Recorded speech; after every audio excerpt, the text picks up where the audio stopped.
Hello, ladies and gentlemen, I'm the Innkeeper, and today I'm going to be doing another Stonehearth time-lapse. Last episode, or I say last build, we did a Nordic house. Now I will be doing a Nordic tower, as I said I would do. I've had a few interesting comments. Some people suggested I did a boat, like a Nordic boat, but upside down, well, a few variations, one of them being sort of cut in half and made into some sort of medicine hut, another version being just sort of, well, a Nordic ship put upside down. It sounded like I made a new thing there, but I didn't. I was just thinking for a second, but there you go.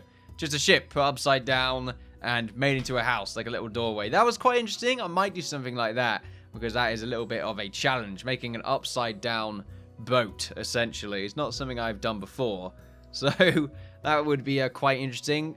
This build is going to be a little bit more convoluted, and some people might not enjoy that as much. I'm using a lot more blocks right here.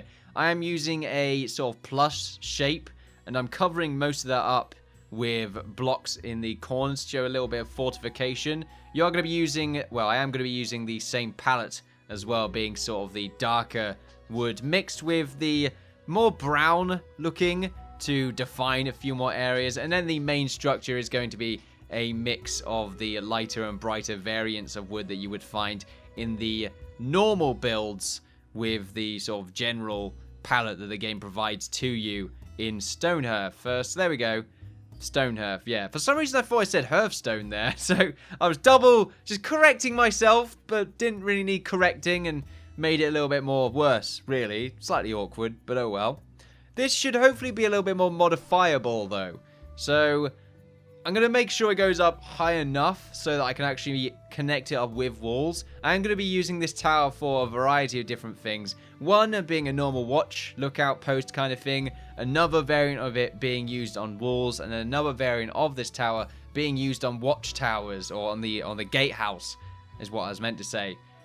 That one's going to be quite interesting since I'm going to have to sort of do a lot of remodeling. But since you can pretty much move the save over or the file over, and I did just finish recording a session of Stonehearth. It works. I thought it didn't at first, which is quite hilarious, but you know, you'll see that when you see that.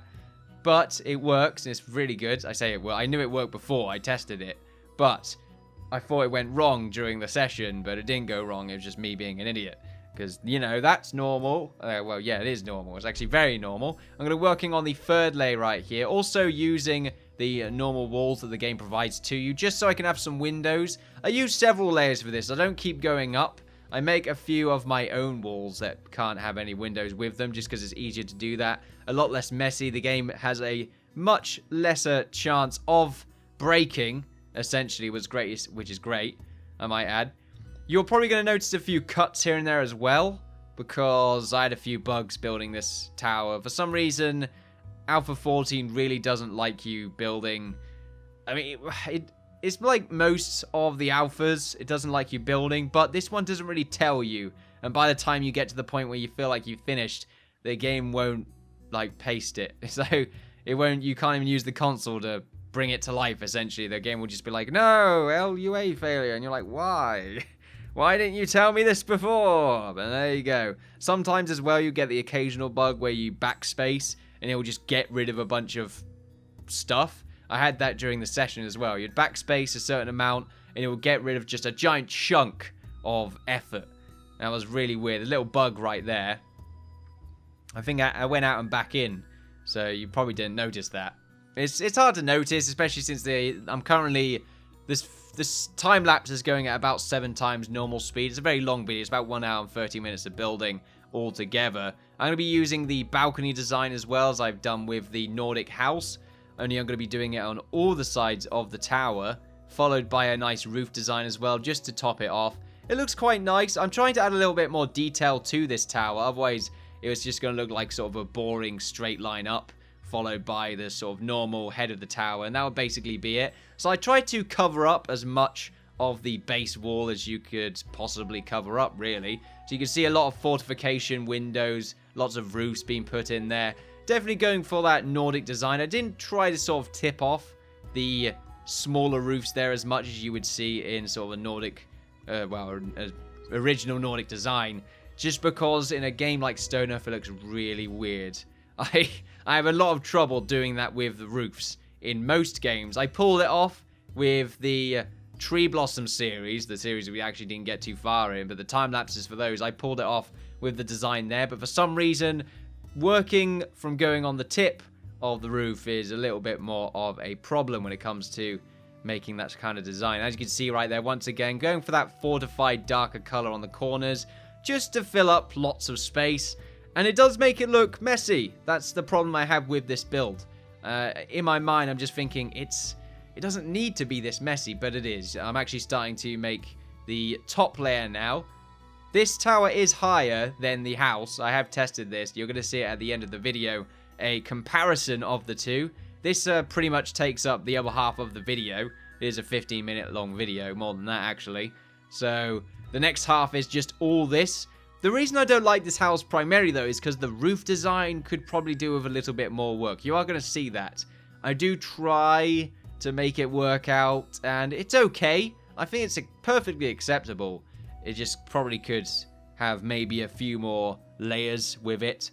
Or maybe instead of having it all be the same, exactly the same on all sides of the building, maybe one or two of the windows, as long as they're sort of facing one another, if they're maybe slightly higher, or maybe the roof is slightly lower, just so that one's eating the other essentially when it comes to connecting the roofs together. That might look quite nice, but for now, they're pretty much all exactly the same, all connected, and it looks a little bit bold because of the palette that we're using. I'm quite limited on color because I don't want to use anything too bright, and most of the blocks other than the ones that I'm using are too bright. So I couldn't really use too much when it came to differentiation. I tried my best in that respect. I say I tried my best. I probably could make it work eventually.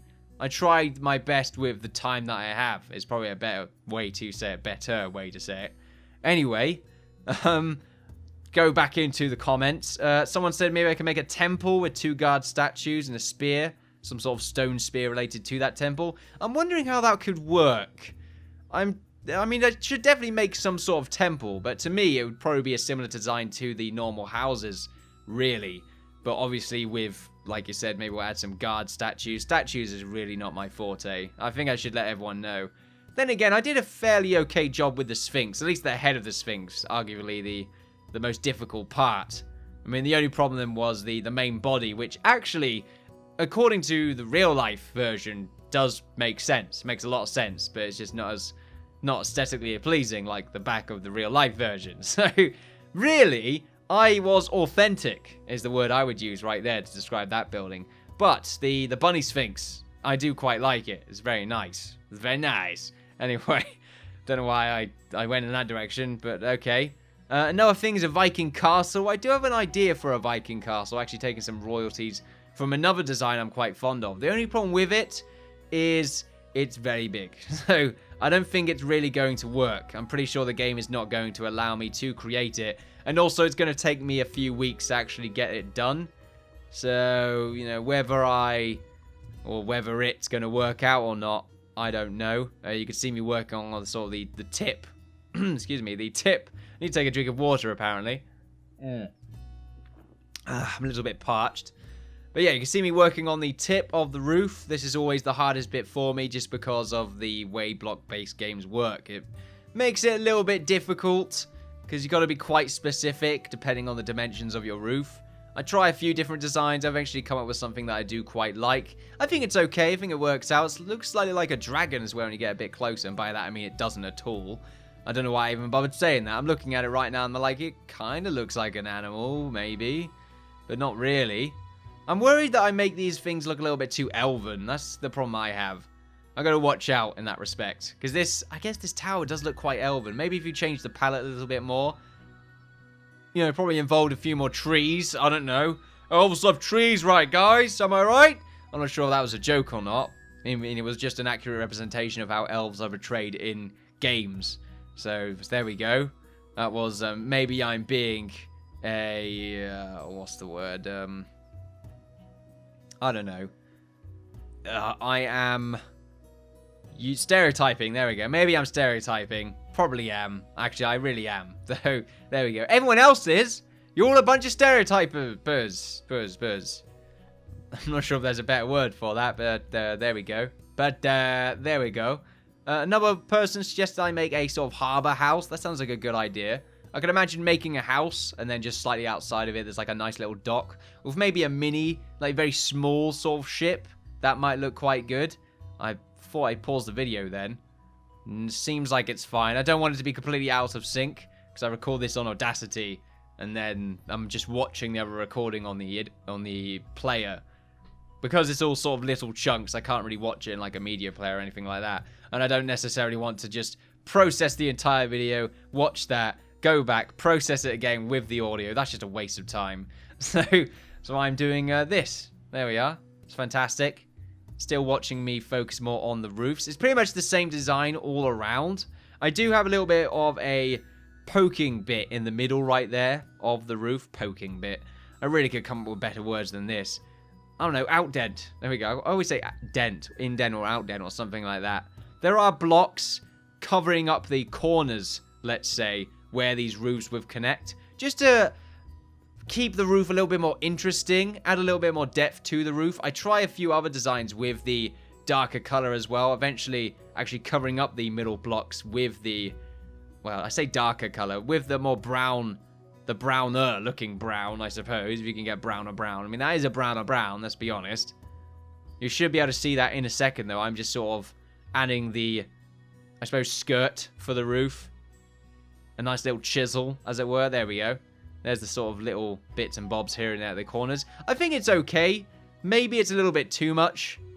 That's the only problem I have. That's pretty much the entire problem I have with this tower, is that it is just a little bit too much, I feel. Maybe I went a little bit overboard on the blocks. I could probably make it look a lot simpler, maybe by removing a few of the sort of armored points that I suggested earlier on.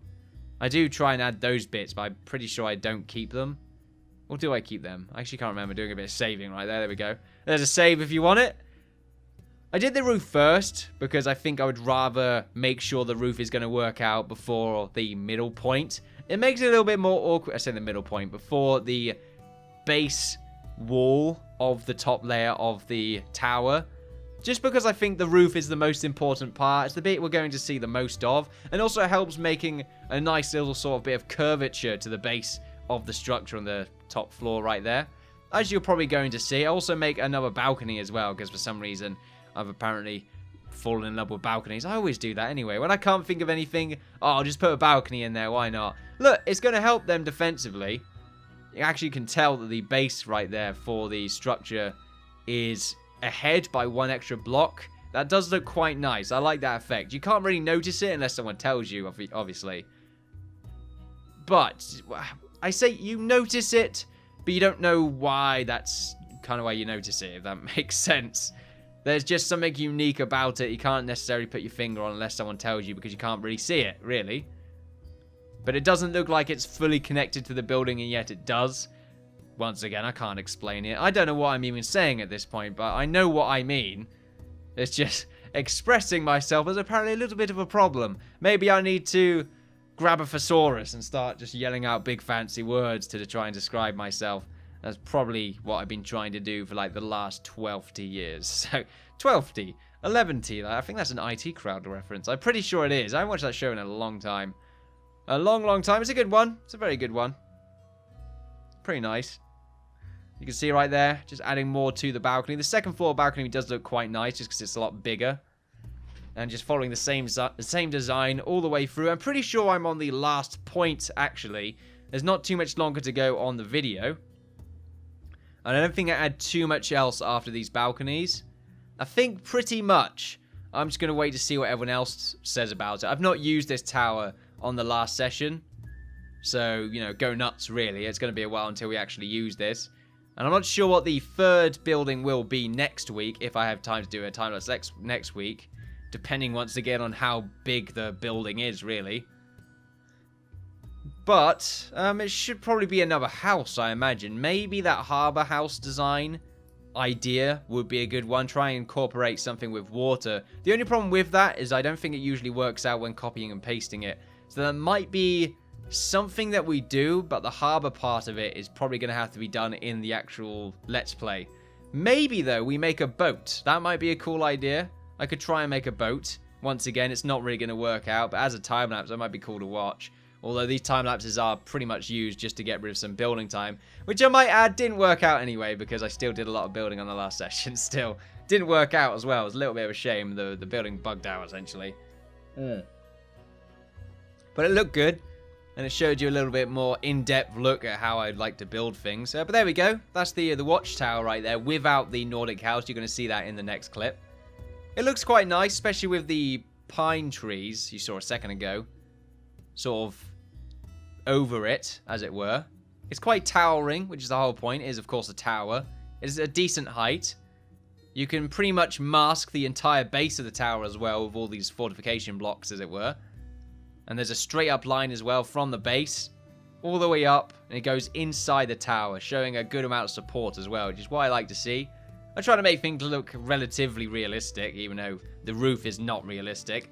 And there it is in comparison to the Nordic house. It is big. It's pretty much huge in comparison to a Hearthling. You can probably tell right there with them hanging around the Nordic house. That house is pretty big. We would never need to use all that space, especially in a game like Stonehearth. We'll try to, but I don't feel like we ever will. I'm just trying to make things look good, to be honest with you. That's all I'm trying to do. You know, these builds are the time-lapse, or these videos for the individual builds. The session, or the Let's Play season, is the city that we use, which is quite nice. But there we are. That's pretty much it, ladies and gentlemen. I hope you've all enjoyed yourselves. This is a Nordic Tower. If you enjoyed yourselves, and feel free to like, share, and subscribe, all that kind of stuff. Choked a little bit there. Feel free to follow me on Twitter for updates on my channel, and Twitch for live streams. I've been the Innkeeper. Thanks for watching, and I'll see you all next time. Bye-bye.